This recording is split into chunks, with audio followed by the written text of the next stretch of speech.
Alright guys, out here battling the sun a little bit, but you know, when you've got time after work to be able to come out here and get a couple projects done, you take advantage of that time. So we got here our farmer's ladder, and we're going to be working on the Bradford pear that we grafted last year about this time. I believe it was in March or February.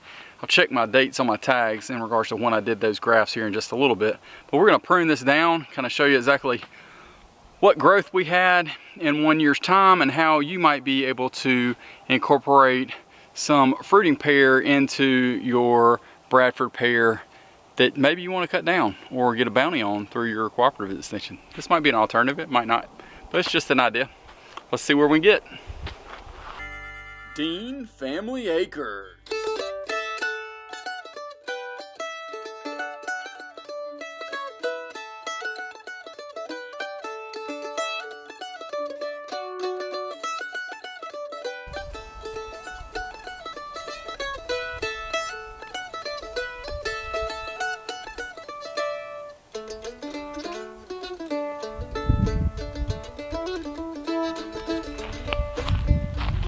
So as you can see in that clip, this thing put on some serious growth. I would imagine that put on close to 10 feet of growth. It might be 8, but it's a lot of growth on that one.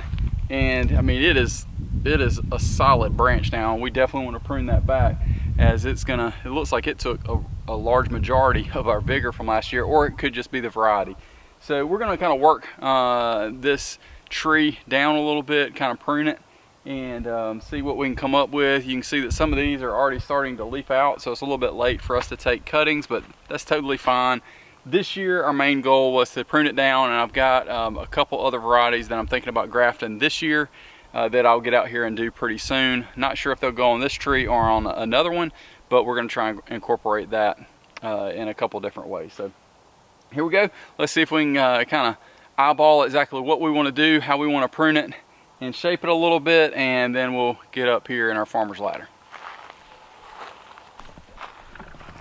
So you can see here, the ones that have the thorns on them are the Callonley pear that did not take a graft, and it just started growing on its own.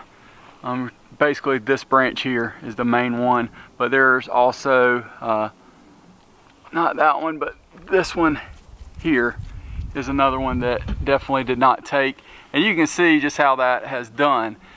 Debating at this point on what we need to do. I do believe we're going to use this branch in some form or fashion for another graft this year, and we'll kind of go from there in regards to how we want to do that. I will say that for now, the one that's coming off going this way and up, it's growing directly into everything else. We don't really need it, so I believe we'll lop that one off. And then basically what we're going to do is just top and see exactly where those branches are going and cut off any crossing branches. This as a whole is a little bit easier said than done, and I don't know about y'all, but I struggle a little bit with central leader and making those cuts and thinking through on that aspect. I think some trees and their growth habitat definitely make a difference as well, but also how we grafted this tree ended up being impacting how exactly it was going to grow, and trying to make sure that we're getting the most grafts as possible onto that tree so that we would have some success rate. And that worked really, really well. There was one variety, the Acres Home, that did not take, and actually they took really, really well, and they put on so much growth. They were at the top, they put on so much growth that they ended up actually breaking off in a windstorm, all of them. I mean, they had 3+ feet of growth, and it was, I wouldn't say instant, but it was super fast.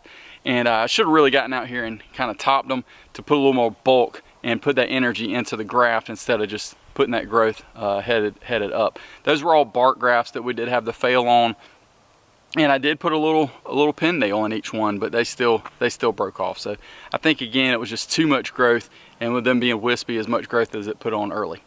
Enough of me talking. Let's jump up here in the ladder and we'll see what we can figure out. You do want to be careful of the ones that have the thorns on it, because they will certainly put an eye out or jab you really good. So I want to be, that's going to be the first thing that I take off right here.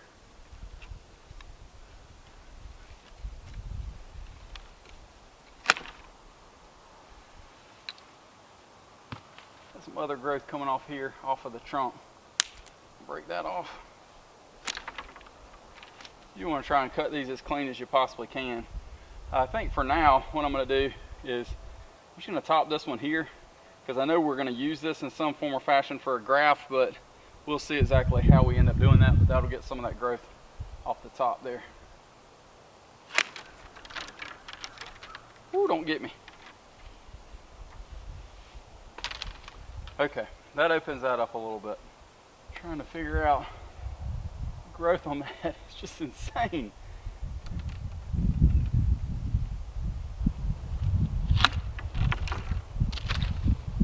Wow, I'm gonna have to get a picture of that in a little bit.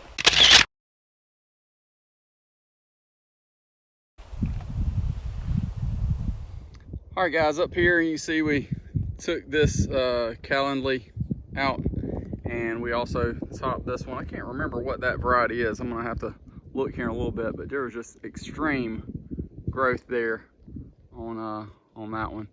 Now trying to figure out what we're gonna do with these.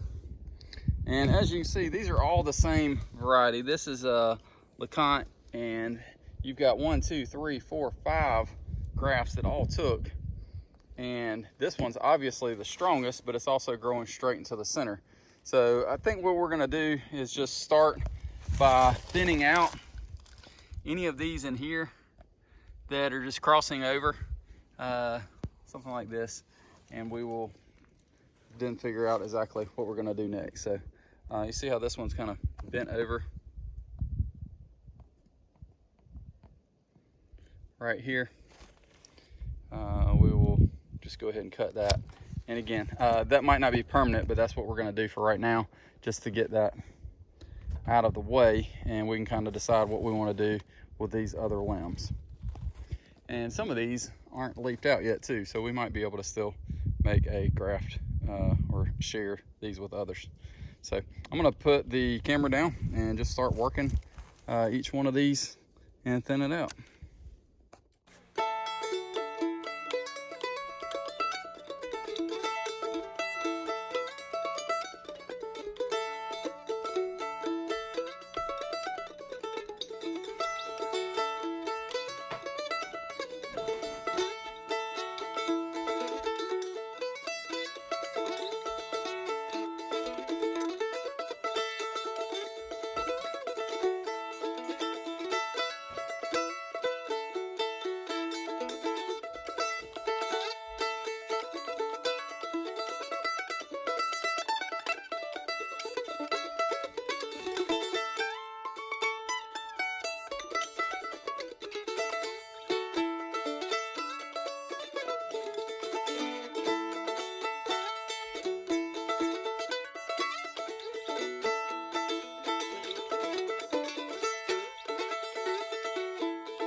All right guys, so here we are up here in the Bradford Pear Graft, and we've got a couple that have just gone absolutely crazy. I cut this one off just because of how strong it went and the direction it's going. It's going to be perfectly fine, and so we got that one cut.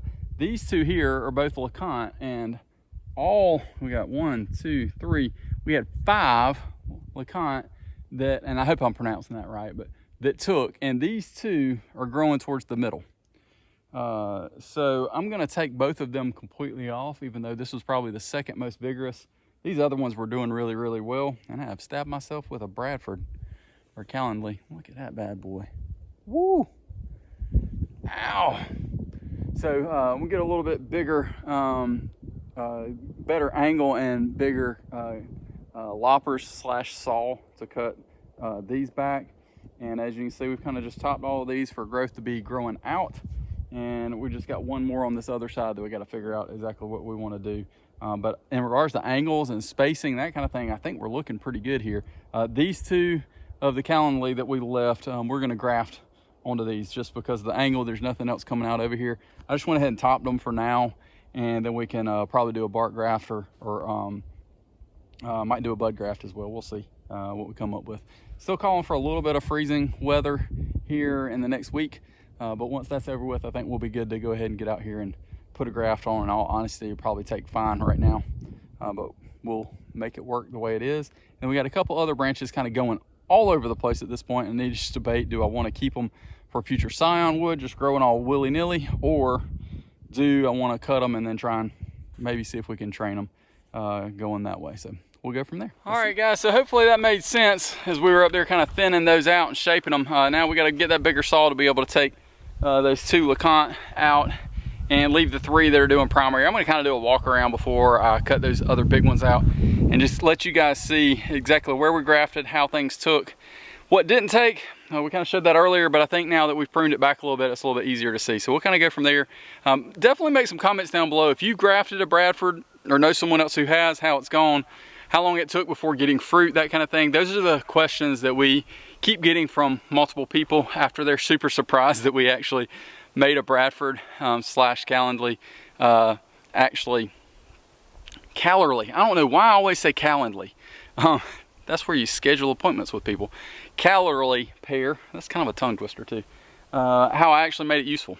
So let me walk you around. We'll see exactly how things are looking now that we've pruned some, and we'll kind of just talk a little bit more before we make these final cuts or prunes. All right, you can see here, these are all LeConte, every one of them. And I grafted those on March the 4th of 2024, all 5. And I already pruned off some of the growth coming here, but we're gonna take off these here, which is actually 1 graft, but it's 2, just because they're crossing over. And then same with this one here, just because it's growing right in the middle, and I think that'll help us be a little bit more open for that additional growth. Other varieties that we have that have done well here, these are Baldwin that have just grown absolutely bonkers here. And this is a second shoot off of that really big one here that's gone well. And this is Baldwin as well. So I was trying to think through how or what we want to use these for. It's basically Baldwin right here. I believe that's where that graft was. Yeah, you can see the difference right there. These are Baldwin growing out here, but I don't think we necessarily need those. So we'll see if there's another variety that we want to graft. Maybe we can try a bark graft here and see exactly how that goes, because that would give us maybe some more growth here, and hopefully the ones up here will branch out as well. So let's see if we can get these thinned out a little bit and go from there. Again, we're taking these out. Actually, before I do that, I'm gonna zoom in here and let you guys see exactly. So let y'all see exactly how these took and what I did. If you hadn't seen that video before, please check it out. But this is just plain electrical tape. And you can see, I just wrapped it around to keep it tight so that bark would fit around it. And I did actually put a little nail in there and matched up the cambium layer as best as I possibly could. And then I put toilet bowl wax up here on the top just to help seal it out. And you can still feel there's a little bit there. But you can just see how well those took. The ones up here on the top took as well, but they, again, the wind, they just grew way too fast. So what we're gonna do is take out this one here. We're going to take this one and then these 2 out, just to give us some spacing. And the reason that we grafted so many is just the percentage game, trying to get as many as possible on there to see what we can get to take. And then once you know what we'll take, then you can kind of prune back from that. You want to put them in an optimal space no matter what, but once you kind of see, okay, these have taken, then you can come back and prune them back a little bit. You also don't necessarily have to take them back all the way. I might leave a little bit of a stub just to see if another branch pops out in case something happens with one of these other branches. But if you're also trying to juggle multiple different varieties on one tree, you got to be able to kind of keep these organized in some fashion. So y'all know that me keeping them organized means that basically this video is the organization. I need to do a better job of actually writing down some of these details.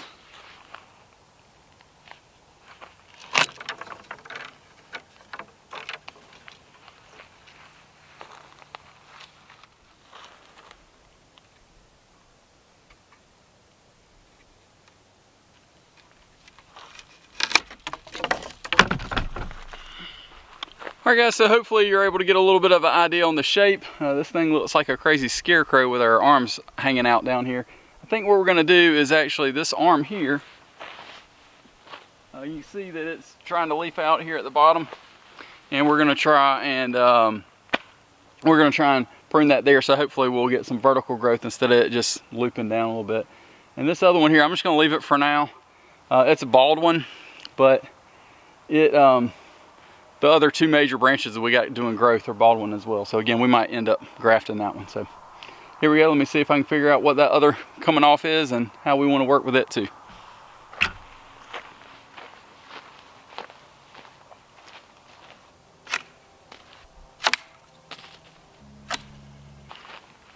All right guys, so this is a bald one, and this is how much we actually pruned off. It is, I'm right at 6 foot, so we pruned off 6.5 feet, if not more, and I would guess we probably left 3 to 4 feet on there. So my estimate of 10 feet of growth was not too far fetched. That bald one just really took off, and that was honestly probably the best graft acceptance that we had out of any variety, because it took in a couple different areas. Second was probably LeConte, and it took really well. Again, we had 5 of 5 that took, and we actually needed to prune out a couple because of how that worked. The bald one here was a regular cleft graft that we made kind of on a side branch, and also on cleft graft on this branch that's coming out over here. The LeConte were all bark grafts, so kind of thinking through in regards to which one of those worked the best.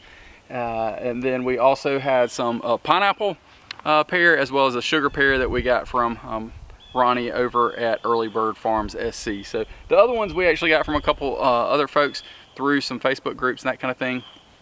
But overall, very pleased with what we ended up with. We have space now for, let me just count here, I would say at least 3 other grafts if we want to. Those would be on the Callerly / Bradford that we could do probably for 2 of those, and the other one would be on a Baldwin branch that's just very strong. We could also leave the Baldwin branch. You know, it just depends on what we decide we want to do, but in general, that's what we've got at this point, and I think it worked out really well. If you hadn't thought about doing something a little bit different with your Bradford or Bradford seedling that has huge thorns on it, then I would strongly encourage you to do this. It's been a blessing for us just to see and know that we had a part in kind of creating something that was really from a trash tree that nobody wanted, and this tree was definitely planted as a seedling by a bird because of where it was. And you've seen some of that in the footage when we were borrowing that backhoe and moving some things around and just getting prepared for just getting this little mini orchard going. Another advantage of using a Bradford to graft is that you don't really have to worry about deer pressure nearly as much, because if you graft it tall enough, the deer aren't going to be there. They can't reach that high, or they won't, because they're opportunists. They're going to go to the easiest thing. I think that's one reason that they love nipping on strawberries and blueberries and blackberries and those kinds of things, because it's right there at head height.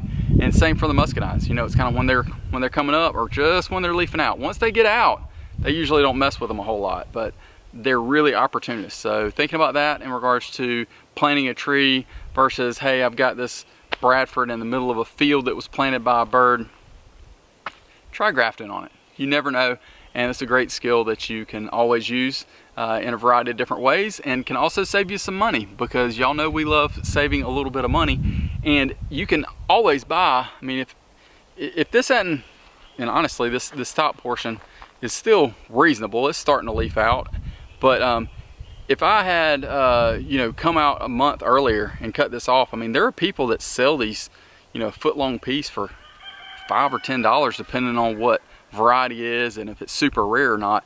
I didn't necessarily pay that kind of money for the scions that I have, but I did a lot of trading to try and kind of get some unique varieties. And I also had some people say, listen, you know, if you're willing to kind of promote or include expanding this variety at your place, then man, I'll send you 3 or 4. Feel free to work on it.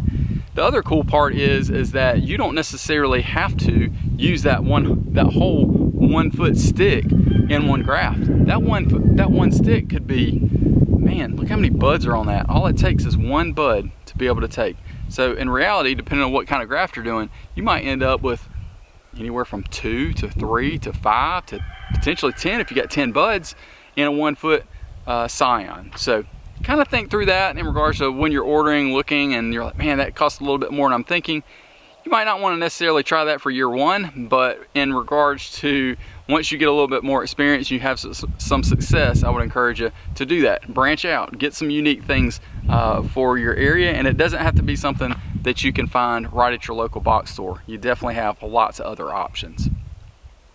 I will say that we have actually had the best success with plums, pears, apples, at this point.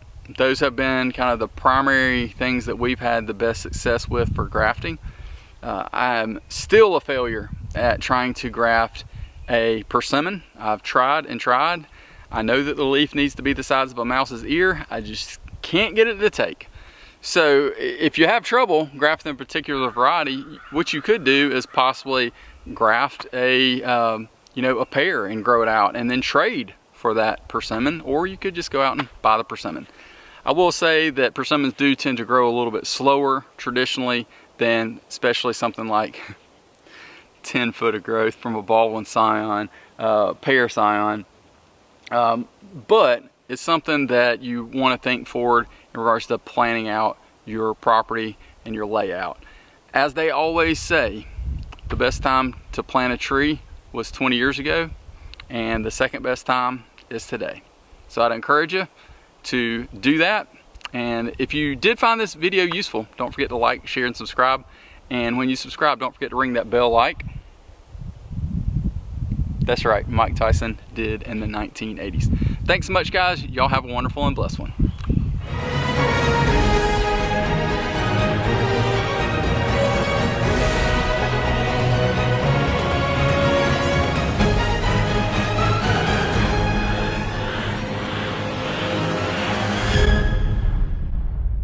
Hey guys, hopefully you enjoyed today's video. If you did, I would encourage you to don't forget to subscribe right down here.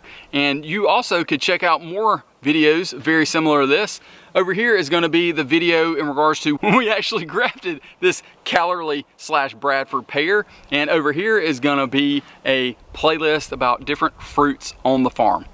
Again, thanks so much for watching, guys. Looking forward to seeing y'all next Sunday. Have a good one.